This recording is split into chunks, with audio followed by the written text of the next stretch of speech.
Welcome everyone. Today we introduce another new episodes and we will discuss about the business environment in USA and different kind of cultural activities and so much of interesting things. Today we bring another guest. He is very talented. He has involvement with the business developments. He has multicultural and diversified experience. He is a very good musician and he is a talent. So, can you please introduce us about you and your activities and how you playing music and other things?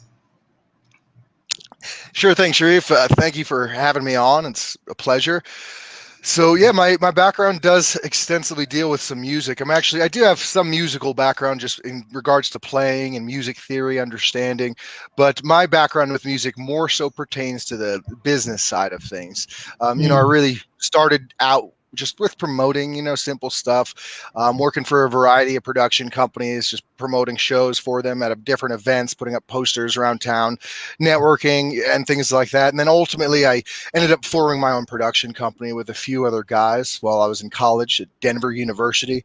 And we were putting on events ranging in size, small bar events, larger concerts, and ultimately we started getting involved with a pretty large festival down in Texas. And we were involved with that for a few years, really helped it prosper. And music to me is just something that, as I'd mentioned to you, the experiences that I've gained through it, the relationships that I've gained through it, and the synchronicities that I experience in the live music environment have just been so magical to me that I just really wanted to be able to recreate that environment for others and help them have the opportunity to experience those types of that type of magic on their own because there's just something about it. And eventually, as I told you, I ended up in an opportunity with a restaurant inside of the music for a bit. I was doing some booking there and trying to manage this restaurant. It was an interesting attempt. I learned a lot. The business side of that event was, or that attempt rather, was that we had a sublease on a property, and so it lasted about a year. But then factors beyond my control forced us to close. But the music industry is not really an easy one to make a living in. It's been interesting though over recent years with the internet and such, seeing these independent artists and things like that attain the success that they have, because for years you needed to be with a big major label to hit a platinum record, but now it's really we can all kind of do that on our own. It's interesting. Definitely, this is very interesting. So, what's the present condition in USA in COVID-19 period? What's the situation right now? Yes. Yeah, really kind of just, I want to say it depends on your industry, but I mean, everyone's getting hit. Certain industries harder than others, though. Retail industries are definitely getting hit the hardest. Folks that are locked into contracts where they're still paying a rent and they can't really make any sales, especially clothing retailers. There's a major company, The Gap. I don't know if you're familiar. They're filed for bankruptcy. Right now, my full-time job pertains to commercial collections. I do some client services related to that. I don't have to actually collect money, luckily. But the Chapter 11 bankruptcies over here in the first quarter, they went up about 15%, and they're just kind of still going up. Everything's just pretty chaotic. It's just a lot of these municipal offices are closed right now, so it's difficult for folks to get liens. Evictions are there's all these different restrictions on evictions, so leasers and leasees are being forced to kind of work together, make things work. It's a pretty wild situation all over. Everything's kind of just was in a standstill for a while, and I don't know. Personally, I think that change is uncomfortable, but I hope that this inspires some really positive change because it's necessary, to help us develop into the future that's already here, pretty much. Oh, okay. Like as you have a combination of music and food industry, so like for music and food industry, both of them need huge crowd for your sales and developing your business, or you have to integrate it with lot of people. So in present situation, how you do this, or what's the situation, or what will be the next 6 and 7 months, actually your company or your musical activities and the food industry, how you will integrate it with the present situation. So right now, there's one musical project that I'm kind of been in conversations about involving myself with, and as I had mentioned to you earlier, that's more so about a digital concert event, which is something that I'm not really all that familiar with. But I mean, a lot of the promotion that we did in the past for these live events, it was just kind of we kind of used the whole spectrum, everything from word of mouth, flyers and posters to just digital advertising, social media, of course, website advertising. That was Euphoria Music Festival was our big event, and it just there was a lot of the newer type of online media was our advertising for that. But I mean, a lot of these events, they're kind of word of mouth as well. For the musical stuff, you just kind of will have these bands that just attain these massive followings, and you can kind of pair other smaller acts with these bigger acts to kind of gain exposure and things like that. There's a lot of different methods. Sadly, I haven't really been thoroughly involved with music for the last few years, but I definitely would like to get back involved with it. I've kind of been having to focus myself in, more things just related to strictly business and, financial market Yes, I understand your point of view, collections and such. but you have a lot of integration with the different industry, especially business development purpose and other things. We want to know the US business inside, how it works, and how they cope up with the present conditions, and what will be the future of this business industry. How do you think actually? Yeah, I mean, my perspective on the future of these industries, I'm a big proponent of the idea of automation, robotics, the integration of artificial intelligence and machine learning into all industries. I think that I've the big range. So think about the medical industry. I talk to my friends about the idea of these doctors who go to school for all these years and attain these licensing to be a medical doctor, and and essentially once they're out of school, though, they're not really they're learning, but they're not my idea is the idea of this robot, with access to some open source intelligence that's updated to the minute, and it's just, there's just the amount of speculations that I see doctors do where it seems like they're just throwing a dart at a dartboard sometimes. And, I like another idea that I've had, well, not an idea that I've had, but an idea that I've, really appreciated is utilizing things like toilets and integrating things like AI and machine learning into toilets, or even you could have them in the showers to kind of look at what's going on with your sweat or your waste and see if you've got any medical conditions, and that way we can put it in the hands of the the individual, and so we don't need to have this giant industrial complex that we need to be at the whim of in order to be treated in these things. And so I really see a lot of this individualization, things like 3D printing, a lot of breakdown of supply chains.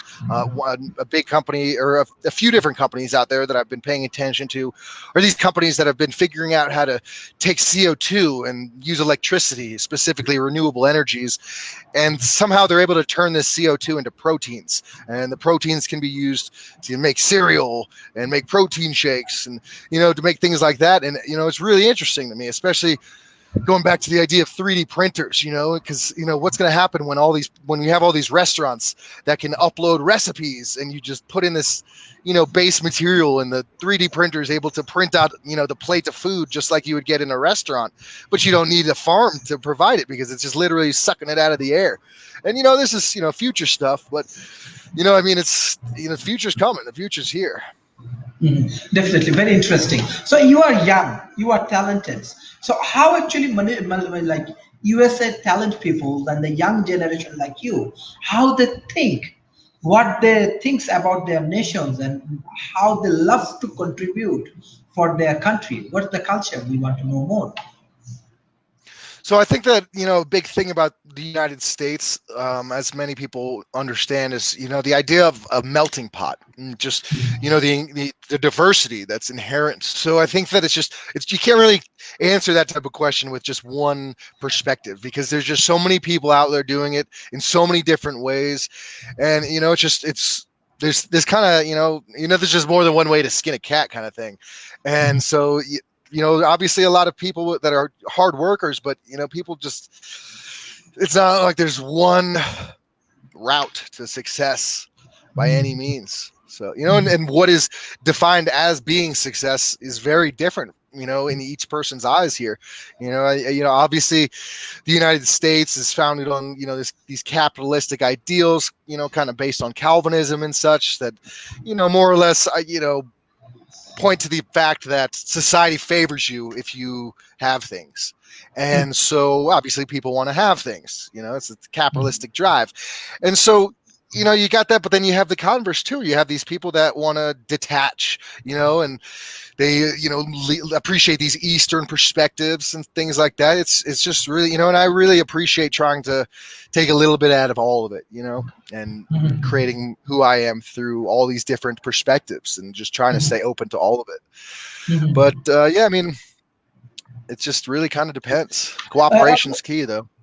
Yes, a very interesting point. I find that cultural diversity. What do you think? We want your personal opinion. That is it helpful for USA or any countries, the cultural diversity, or it's actually creating a lot of problem? What do you think? Is it positive or is it negative for economy? Or is there any pros and cons for cultural diversities and different cultural people live in the same country?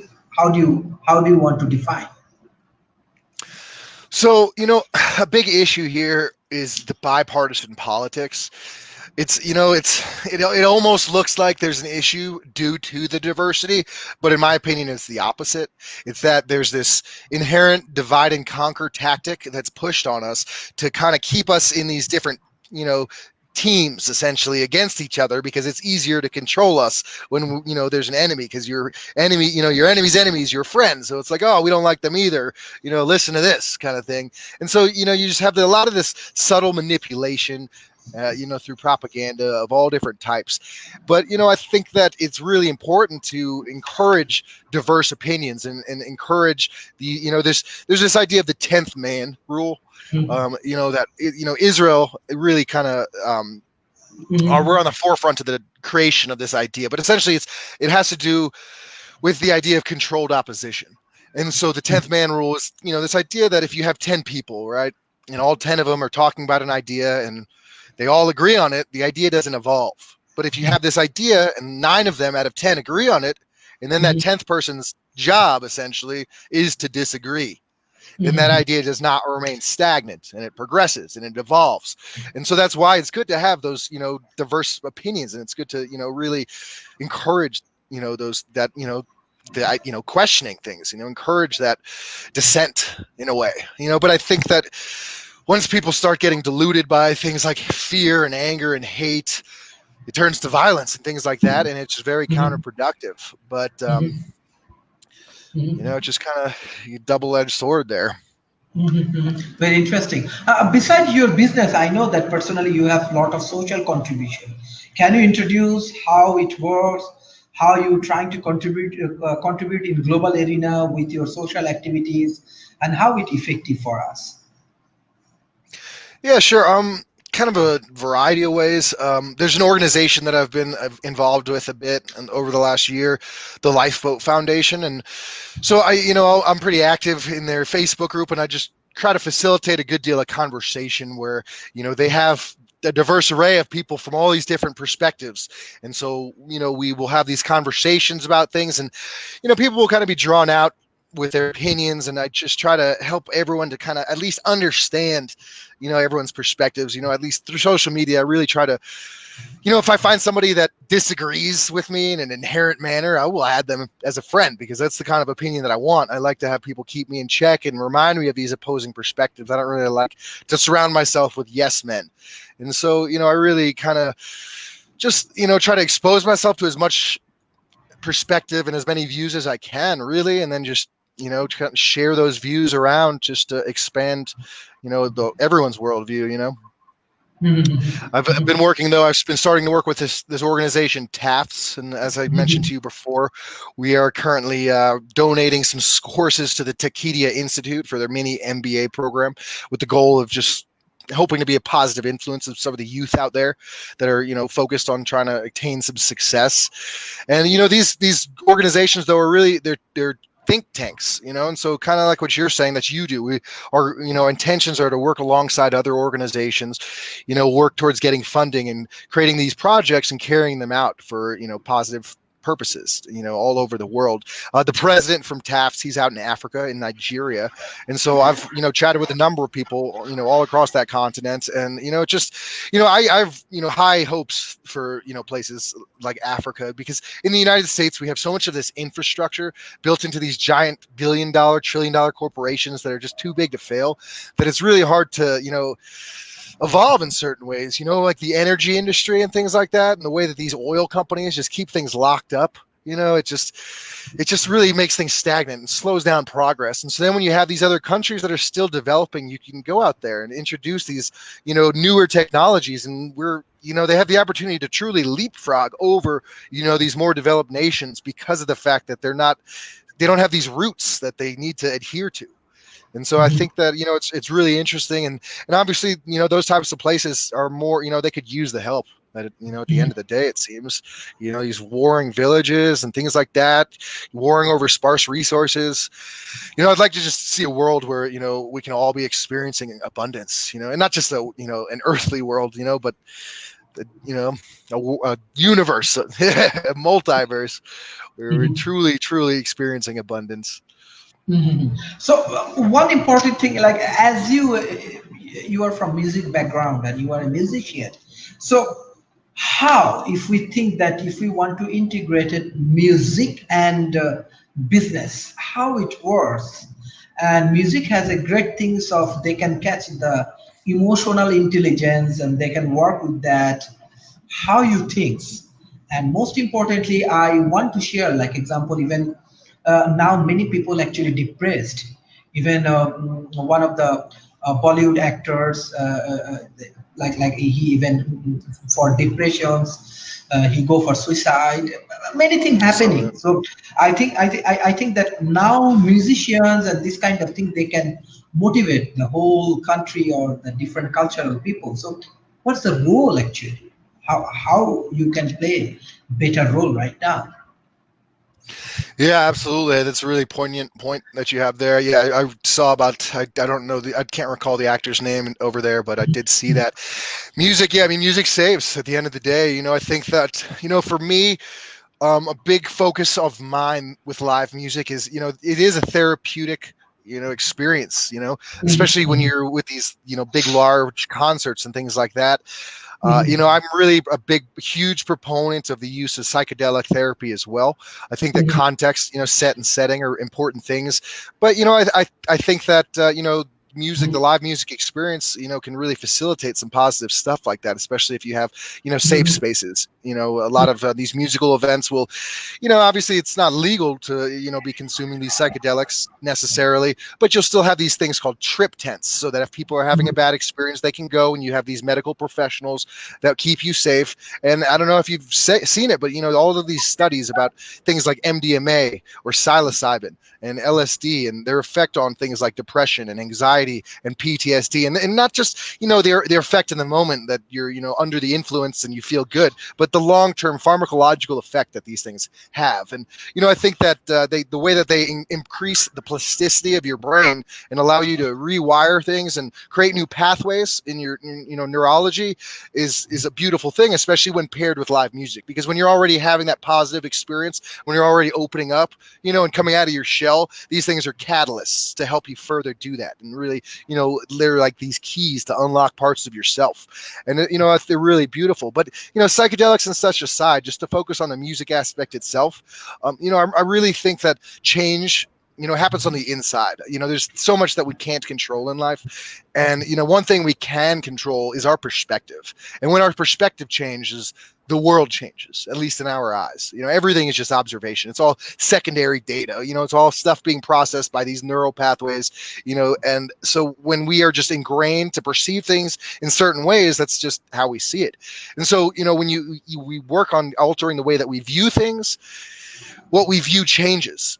And, I'm a big believer in the idea of, gnosis, and the idea that, to change the world, we must change ourselves. And I think that in that core perspective, where it's just truly a perspective change, that makes sense. But, I see there being this magical connectivity as well through all of us, this sense of connectivity, through this consciousness web that we all cohabitat. And I see that, when I go deep and I go inward and I make these realizations, I see it ripple outward. It's sometimes I find that, it's more important for me to meditate on ideas than try to go out and talk to everyone ideas, because when I meditate on these ideas, then I come out of my meditation and I see these things. I see them. They're drawn to me. And, when you try to like make things happen on your own, it's the law of diminishing returns is very, very rife, And so I think that it's important to be able to use things like live music to just be able to let go, because I think that it's, the experience of just standing there in silence and observing music, in this, it's just something that, in this ADD, attention deficit age that we live in, it's rare that people put their attention to something that long. And, I just think that the streams of consciousness that are, enabled through that experience are just so positive for so many people. Oh no, I just want to remembering the name of this actor. He's Sushant Singh Rajput. So I think he was very talented like you. And World Talent Economy Forum actually really sorry about this kind of death, because yes, for Corona, hundred or thousand of the people around the people they died. Many people died, politicians, even businessmen, many successful persons, men and women, even many ordinary people, even they are died. We are really feel sorry about that, but especially those who are depressed. We are really feel sorry about them, because this is the time. This is the time that we have to prove our mental strength. Even World Talent Economy Forums, we already introduced Mood Factory for the depressions and this kind of things. So we always believe that young people, young talented people, they can change the nations. They can change the economical situation. Now, more young people, they need contributions. So in terms of the contributions and the economical challenges, do you have any innovative idea and creative things in your minds that which will help the young talented pools around the world to make build up a good forum and share their idea and do better things together? Yeah, I mean, I've got quite a handful of ideas for that one. One big idea, though, that I think that would be very beneficial for those types of matters is this idea, of universal basic income. It's something that I really am a proponent of, especially, when we think about automation and how it's on the horizon, these robotics and things like that we were talking about. I think that having some kind of universal basic income where Yes. creates a Sorry. situation where, yeah, no problem. Just because there's just so many people that are just so bogged up with focusing on tasks that mean nothing to them. Just that people that have these jobs that, the only reason you have the job is to make money because you need to pay bills. And so by introducing something like universal basic income, especially as we come to this age where there's going to be less and less jobs, because we're not just talking about low wage textile workers going out of work. Like I said, we're talking about potentially doctors and lawyers and judges being replaced by computers.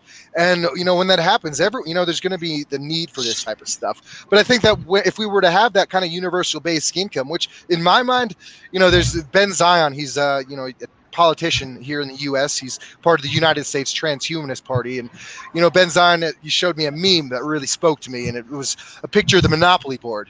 And it said that universal basic income is capitalism that doesn't start at zero. When you play Monopoly, you start with some money. Every time you pass go, you collect $200. That's what universal basic income is. It's not inherently, anti-capitalistic. And I think that if we were able to have our basic needs met, we would have much more time and much more cognitive, space to think about these types of issues and to think about ways that we could all individually work on, trying to fix these things. But right now, in this day, in this world, it's just everyone is just so distracted, working, paycheck to paycheck. The amount of Americans who live paycheck to paycheck, it's when you're living weekend to weekend, just to catch a breath, and you're not really doing anything that you're actually passionate about. You just kind of burn yourself out, and it just makes it really hard to have the passion and the motivation to pursue these types of things. I really went down a path that kind of cut against I went against, not against the grain necessarily, a little bit though. I just tried to, cut out my own path really and follow my own passion, follow my own inspiration. And that's gotten me to this place where, that's my second nature, is following passion, following inspiration, and obviously it's important to follow through on things, and, because it's important to actually, follow through altogether. I look back, I went to school and transferred out to switch majors and start up a business and things like that. And I look back and that's motivated me more to, want to finish things that I begin, because, I'd look back and, I have more credits than my friends who have degrees, but because they were in different majors and different schools, I didn't actually get the piece of the diploma. And so, but I think that what that habit of following my passion ingrained in me has been also very beneficial, and it's something that I don't really see as commonly. People just play it safe far too often, and that's people just if they have their own basic needs met, they don't really think about other people. It's just so easy. It's people just like to ignore the problems of others, because we can't really we once it's a problem that I realize that I can't really help. It is like my friend in Kashmir, bots. It's upsetting to hear about these things. These some people that I'll talk to in Africa, going through stuff where malaria, or these warring villages, family members sick, and there's just a multitude of these problems in these other developing nations that we don't really understand here in the United States. And there's just so many people that just have no interest in trying to understand, because we all have our own problems too, really, but our problems are definitely first world problems more often than not. But I think that people just need to learn more about empathy. We're just so ingrained in this educational system to be indoctrinated into a system where we're just kind of following instruction, and there's not really incentive, because in a capitalistic society, you need that economic incentive to do most things. And so without that significant economic incentive, like, you only really have people that are moving towards nonprofits and stuff that are truly want to do these things, but they should be more of an infrastructure towards that kind of directing people to those places. You have Habitat for Humanity and things like that, but I think that a lot more could be done. But I think that as we have this internet and people look out, it's happening. Yes, very interesting. As you have a different point of views, and you are thinking about universal basic income, you are thinking about people from Kashmir, people from Africa and other things. But recently we observed that there is some of the movement for Black Lives Matters. How to define these things? What's the situation right now, and how you define this kind of movement from USA perspective? Sure, absolutely. Yeah, I mean, the Black Lives Matter movement is something that, there were some mixed feelings for me on it, but it's something that I definitely stand behind at this point. The understanding of the fact that it's just, the way that Black people of color in general in the United States, and not just the United States, but, in this, conversation in the United States, the way they're being treated is not acceptable. The way, if you just look back, slavery, when slavery was ended, Emancipation Proclamation, they were supposed to get reparations. They were supposed to get 40 acres and a mule. That never happened. It was just lies. Our government loves to lie to people. And just the way that this racism, this systemic racism plagues our nation. I was just reading about it yesterday. There's this major corporation, the Vanguard Corporation, and they are thoroughly invested in the prison industry, the industrial prison complex. They're also thoroughly invested in the music industry here. They own BET, the Black Entertainment Television. They own the Country Music Channel. They own all these different record labels, Atlantic Records, all Def Jam Records, all these hip hop stations, all these hip hop things. When I was young, people told me that, there was some conspiracy in hip hop trying to influence people into being criminals to fund, to give the prison industrial complex, people to enslave essentially for profit. And, it was something that I had heard because, hip hop music is very violent, promotes the use of, drugs, the sale of drugs and, crime essentially. And, it was just it seemed like a conspiracy, but I was actually looking into it yesterday, and this corporation Vanguard truly runs so much of the music industry and simultaneously runs so much of the prison industry. And it's, things like that are influencing these cultures. You look back in the 70s and 80s, and the CIA, the Central Intelligence Agency, the whole Contra scandal, where they were going down to Central America or Central and South America, and they were helping these rebel forces, fund themselves and, arm themselves. And the way they were doing that was they were selling cocaine, and they were bringing cocaine to the streets of the United States. The Central Intelligence Agency, they were bringing cocaine and they were selling it, and they were pushing it in these black communities, these poor urban black communities, Los Angeles. They were bringing it to Arkansas. It's supposedly it was under, Bill Clinton. Bill Clinton was the governor of Arkansas at the time back then. And, it's a pretty crazy rabbit hole if you really look into it. But, the way that this has influenced these African-American communities and tamed them with the racism that exists, it's just keeping them stuck in these ghettos. And, and it's like, we all experience hardship, but at the end of the day, when you find a white person in the United States and they're in poverty, they can put on a shirt like this and they can go to any part of town they'd like. Maybe not the ghetto. If they're wearing a shirt like this, they might go to the ghetto and find some people that are pissed off at them because, they want to blame systemic issues on these individuals. But that's besides the point. At the end of the day, a poor white kid can go to the rich part of town without a problem. But, if a black kid puts on a polo shirt and goes to the rich part of town, who knows what's going to happen? A cop might show up and shoot him at the end of the day, and this is 2020. It shouldn't be like that, but it is like that, and then, so you have this whole movement with Black Lives Matter, and, you have this backlash, this backfire effect of all these people that are saying, hey, what about my life? We all matter. All lives matter.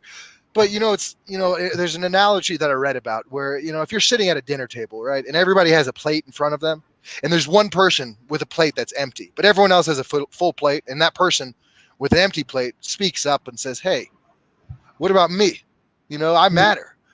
My appetite matters. And everybody says, well, yeah, our appetite matters too. Like, stop being so selfish. But at the end of the day, they all have food. And that person doesn't. That person, but what's going on here is that we don't even realize that they don't have, we don't even understand what is on our plate that they don't have. The amount of the ignorance towards white privilege that exists, that is coming out, is just, it's kind of despicable. But we are all prejudiced. Everyone is prejudiced.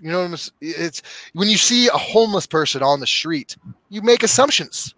You assume things about these people. That's a prejudice. It's not a racial prejudice, but it's a prejudice.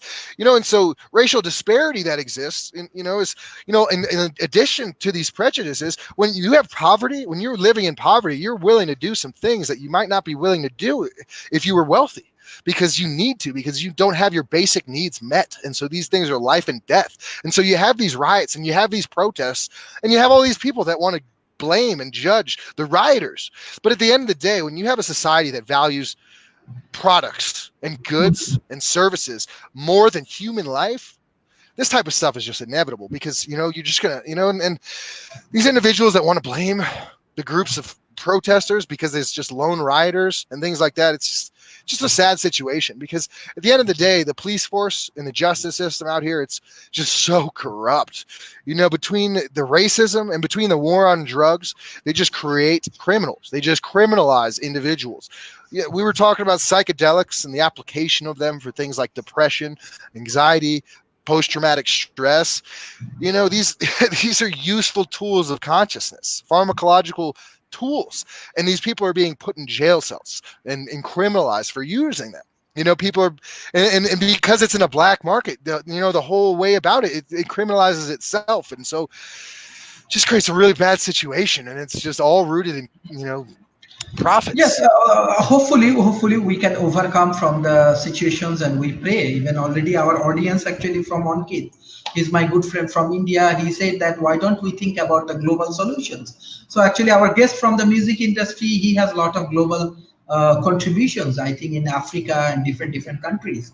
He has very good contributions, and he tried to solve many things with his own capacity. So that's why we bring him in our group, and we try to listen to him. We have to respect his opinions. But everybody has different opinion, and the World Talent Economy Forums actually respect everyone. Anyway, so one of the interesting things that you are musicians. Like in that situation, actually, how music play roles. Even example, I can give you an example. In 1971, like I'm from Bangladesh, so we have liberation war, and that time we getting support from different nationalities. Even we get a good support from India as well that time. So even musicians, some of the big musicians that time, they support a lot for Bangladesh community. And in the 1971 liberation war, many people died. So in that time, like many people died, many people lose their jobs. So how I want some like contribution from musical aspect for global arena. Like this is really challenging situation. People have a lot of depressions. I think music can play very good roles. Many economical disasters and many things. I think technology can play a good role. So how we can combine everything together and make a global teams, and we do some sort of global solutions, and some of the entertainment and other things. How do you think from your leadership perspective?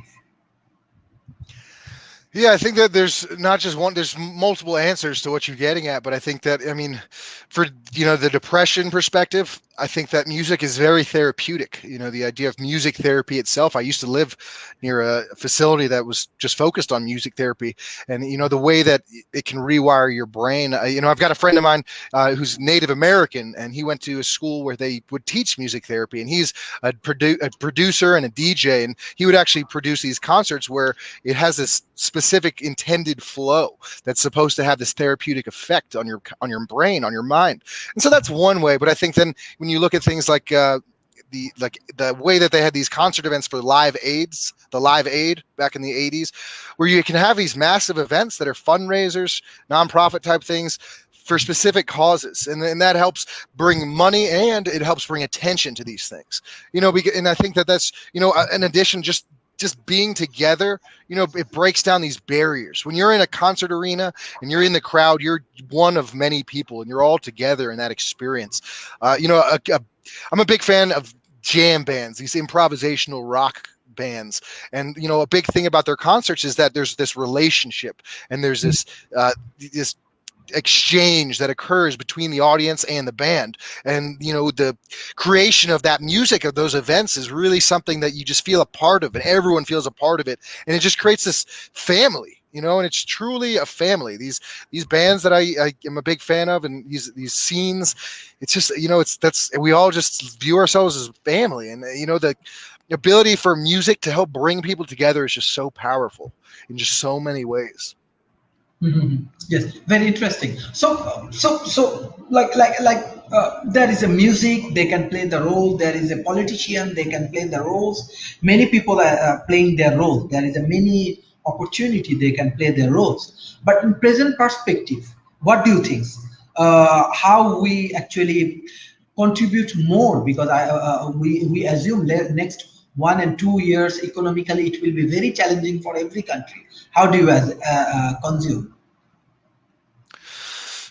It's a tough one. I think that like I said, going back to universal basic income, and I think automation, those are the big ones. When you look back at the last industrial revolution, it was the Luddites that really they did a little bit. They helped in certain ways to remind the folks that were in power that they needed to think of these people and pay them properly. But I think that we need to go with the flow of progress, and I think that we need to understand that we are only as strong as our weakest link in many cases.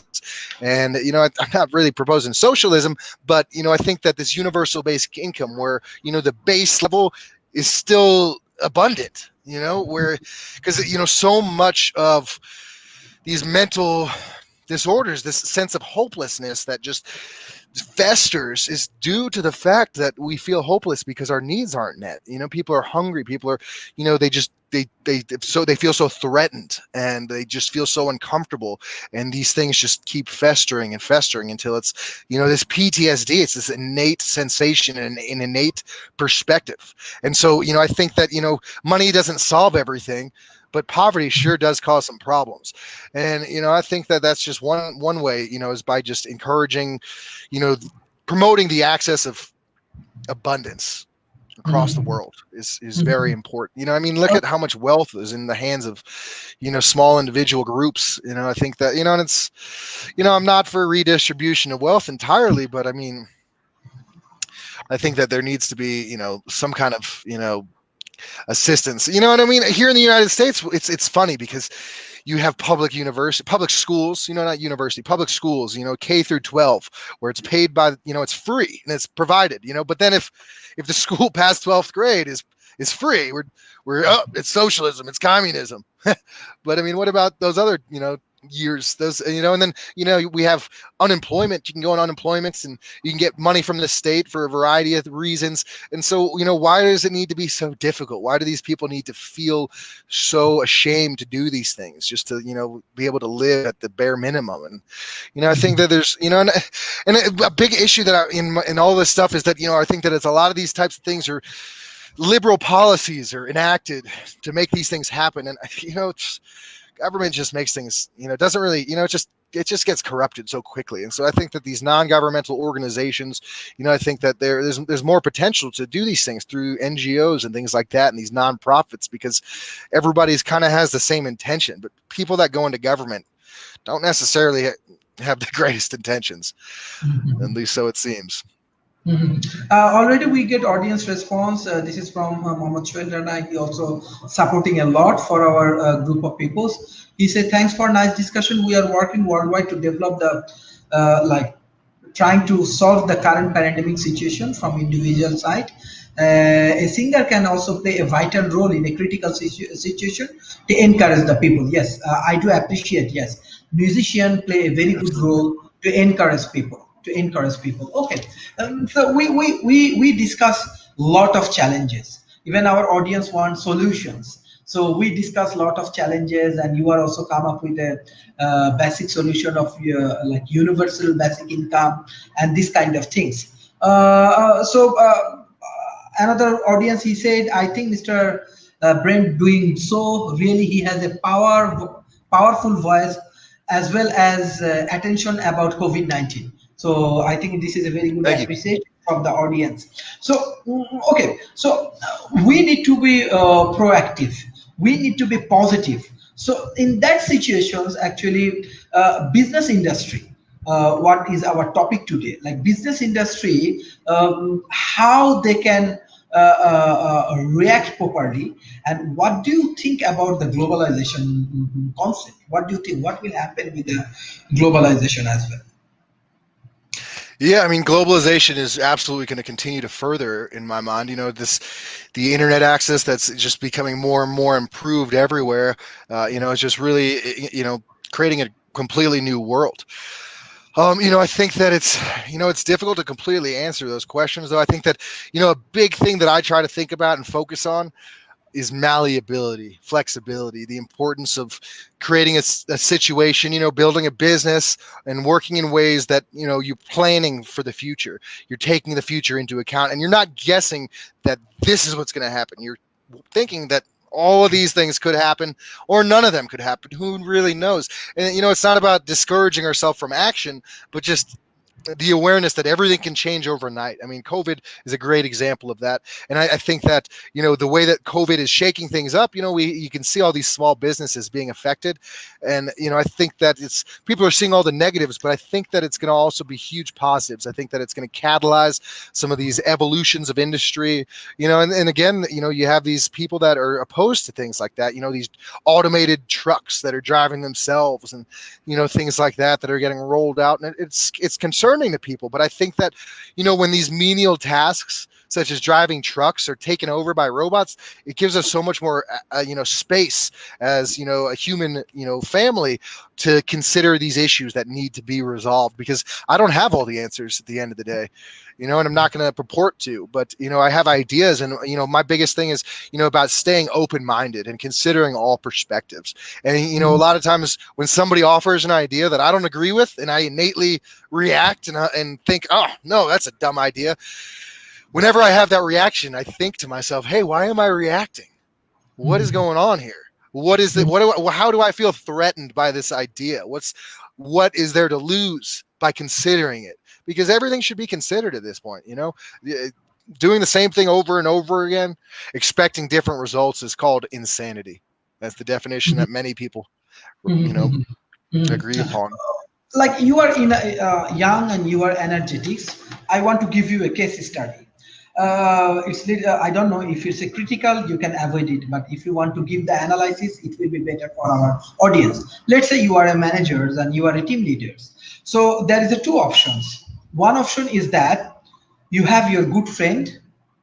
So let's say we will develop a food industry or restaurants. So you have your own community and your own friends. We give you chance. Okay, from your friends you can catch 10 people, and you can develop a team, and you can build up a restaurant and your food business. And you have another alternative that you have options. Two people you can get from different country. Two people from India, two people from China, two people from Africa, two people from Europe, and two people from North America. So what area or what team you will prefer? You will prefer your personal friend, or you will prefer five different countries, 10 different people? I would definitely prefer the latter. I think that, just first off, going into business with friends is a difficult task sometimes. It just creates a lot of issues because, when you're really close to someone, it's easy to, overextend yourself and then be like, it doesn't matter. But when you're working with people that are actually holding you accountable, but that aside, I mean, when you're even working with friends that are hardworking, driven, and holding themselves and others accountable, it's still, there's not enough diversity there, and I think that it's really important to encourage the diversity of perspective and to facilitate all those different ideas and to try to consider all those perspectives. Like I said earlier to you, on Facebook, for instance, I will go out of my way to add people as friends that have opinions I don't like. Because I like to expose myself to these things, and it's really easy to ignore that stuff, but then that's the kind of stuff that it's really important to consider, because going back to that 10th man rule, if you just have 10 people that all kind of agree, things stay very stagnant and you don't really get to evolve ideas and concepts as much. And so all these people from different backgrounds and things like that, they just bring so much more to the table. Yeah. If diversity is important for the business, according to your leadership skills and your knowledge, why around the world we have too much of racism and many more things, which is creating problems? Still, people has to fight for their own right. What is the reason? What do you think? I wanted, yes. I mean, I think that I think xenophobia is a big one. The fear of what people don't understand, cultures and individuals, perspectives, mentalities. People just, like a big thing that's going on out here in the United States is this fear of Satanism and devil worshiping and Luciferianism. And it's interesting because, of course, I mean, justifiably, it's not all right to be, making human sacrifices to some kind of demonic beings and things like that, but I don't think that that's what we're talking about most of the time. People project fears onto things that they don't understand. People have for a long time called the Jews devil worshippers or whatever it may be. And I think that understanding the fact that differences are things that should be embraced instead of feared. And I think that people aren't inherently evil, but I think that, people just kind of project these fears onto one another. And, it's just, I think that racism as well, I think that, the division of, socioeconomic classes creates that, when you feel intimidated, you kind of go to what's comfortable, and so people just end up in these comfortable places, and people are just, people who feel judged end up judging others. And it's just this vicious cycle where people are kind of not comfortable in their own skin. And so, you just have all this tension that just manifests itself in such horrible ways. And it's really just boils down to these mental health issues and just the ways that we're indoctrinated to, stand in line and follow the person in front of you, but we're not really indoctrinated to understand the person in front of you. Mhm.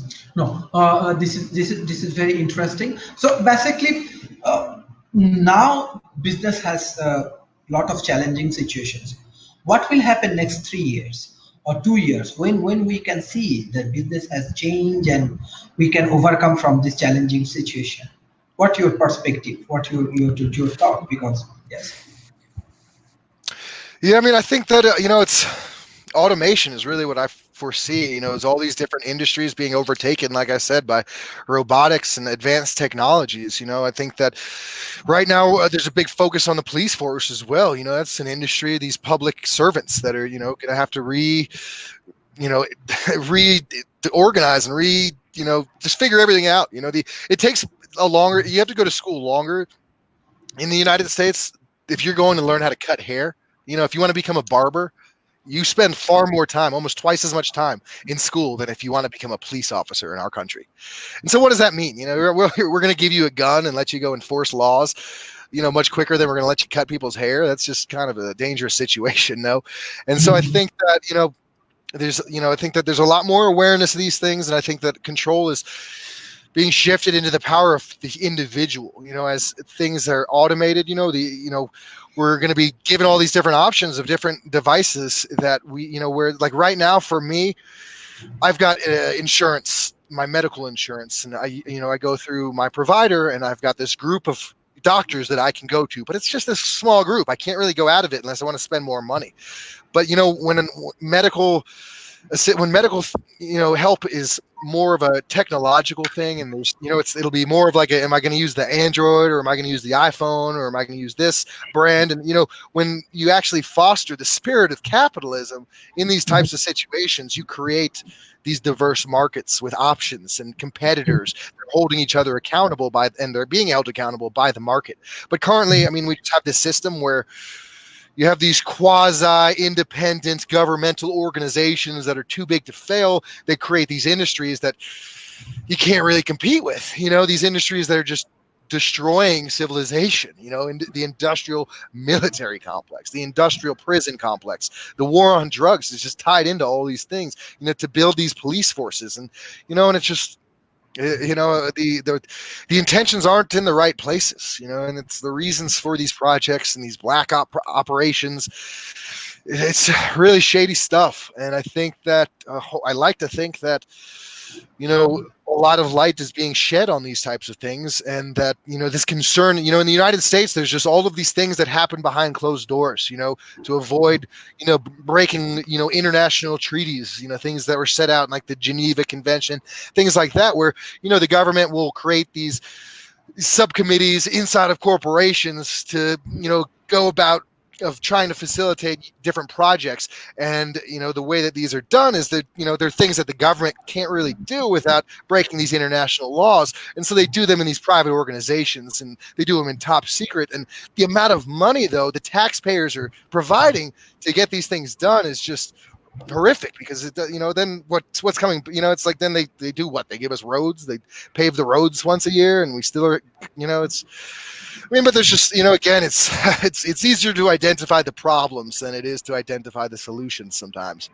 Okay, this is very interesting. Already one of the audience, Ferdos Rana, she said, though you are a singer, I think you're gonna have a great time with us.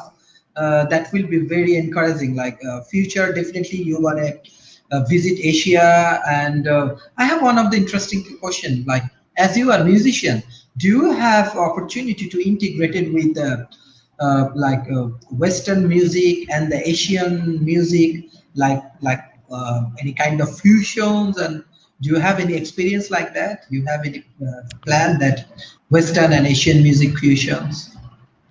Yeah, I mean, well, honestly, I'm more, I have a little musical experience, but I'm more on the business end of it, and just I'm big on the music, but I don't have much performance history. But I mean, the international aspect of music is definitely something that I'm very highly drawn to. There are Mhm. absolutely a number of touring acts that I have gone out and seen in concert that are from other countries. Japan has some really incredibly awesome music, but I just world music and the integration of all these different genres is very important to me. One of my favorite genres, like I was saying, these jam bands, these psychedelic improvisational rock groups, and the way that they fuse the fusion of all these different genres is just so incredible. And I think that it's going to be so great to see the international influence when these types of things come together. It's just very cool stuff. Mhm. Very interesting, very interesting. So you do have a lot of business contribution. What next? And you said that automation and many more things. Let's say developing nations, they feel threat. Like if too much of automation come, then we may lose our job.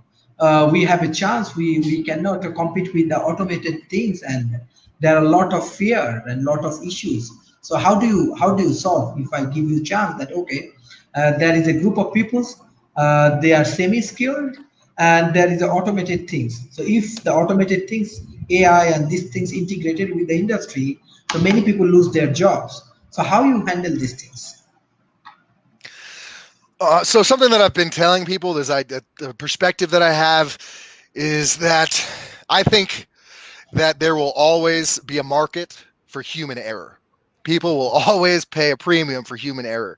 Think about it. If I'm a big fan of artwork, I've got tons of paintings, tons of artist friends. It's not just musicians, but if I had the opportunity to buy a painting by a robot or buy a painting that was created by a person that has a background and that I have an invested interest in, I'm always going to go with the latter, or maybe not always, but typically. And I think that the way that I really like the idea of integrating automation in medical fields and health, and would prefer to have these robotics that are kind of understanding my biochemistry and letting me know if I have any illness. I don't think that everyone's going to like that. I think that automation doesn't mean that suddenly we're not going to have the option to see a human doctor. I think that means that we'll just have the option to see a robot as well, and that maybe eventually we'll get to a point that'll be maybe more robots than humans. But I think that opportunity will always exist. I think that humans are pretty adaptable, and I think that we're just going to have to figure out ways to do things differently. I think that instead of trying to become useful and figuring out a way for you to define yourself through utility, I think that if we try to focus on our own passions and we follow these things and follow our passions, we're going to have a lot more success in finding ways to be helpful in a multitude of ways. Mhm. Yes, we already, I think so. We have few more minutes. My last question to you, if you as you have a lot of experience in entrepreneurial attitudes and many more things, so what's the advice, like three advice you want to give young people, like those who 20, 21 years old and they started their careers? What your advice? What they should do right now, because now is a very challenging economic challenging situation. I think right now, I think that following your dreams or building a dream to follow is essential. I think that it's important to understand that the road to success is littered with failure. There's, not many people out there that you can call successful who haven't experienced a significant amount of failure. I think that, fear is important to consider, and fear is important to, be aware of, and fear should be used in positive ways to motivate us to understand what the future may have in store and how we can be best equipped to handle it. And I think that by thinking in these future, perspectives, these forward-thinking ways, and thinking about how we can benefit the world, and trying to maintain this malleability and this flexibility in the ways that we want to go about doing this is very important. I think that having a multi-pronged approach on anything is good too, because I think that we shouldn't put all of our eggs in one basket ever.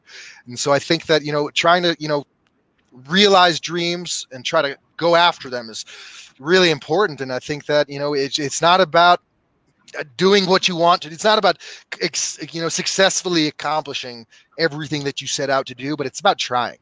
And so I think that it's just important to try, Thank you. This is actually very nice discussion. We find a different kind of insight of US market and US business, and how actually young pools with the diversifications and cultural diversifications, they can integrate it together and they can build business together and they can solve present problem. And specifically, we find that music has good futures. Through music we can solve many problems, and especially now many people has depressions, many people has lot of challenges. So maybe if we work together, if we team up together, then we can solve many problems. So this is actually objective of World Talent Economy Forum. We want to bring all of the talented people around the world. We want to make a better ecosystem. We want to actually make a diversified people in our teams, and most importantly, we love to respect each other. We love to create better solution for the world. So that's why when our audience come, we give them freedom of speech. This is all about your show. It's all about your perspective. This is all about your thought. We respect your thought and we respect your philosophy. So thank you. It's very interesting session for us. And thank you, our audience, especially Araf Mehraz, Firdaus Rana, Mohammad Sohel Rana, Mr. Ankit, and everybody. Thank you for your support and everything. Hopefully we will make more meaningful discussions and we can create more valuable world in the future. Thank you, Mr. Brain, for your time and everything. Absolutely. Thank you, Sharif. I really appreciate everything you're doing, and I'm excited to be a part of it. It's teamwork makes the dream work. Thank you. Yes. Cheers. Have a great day. Thank you.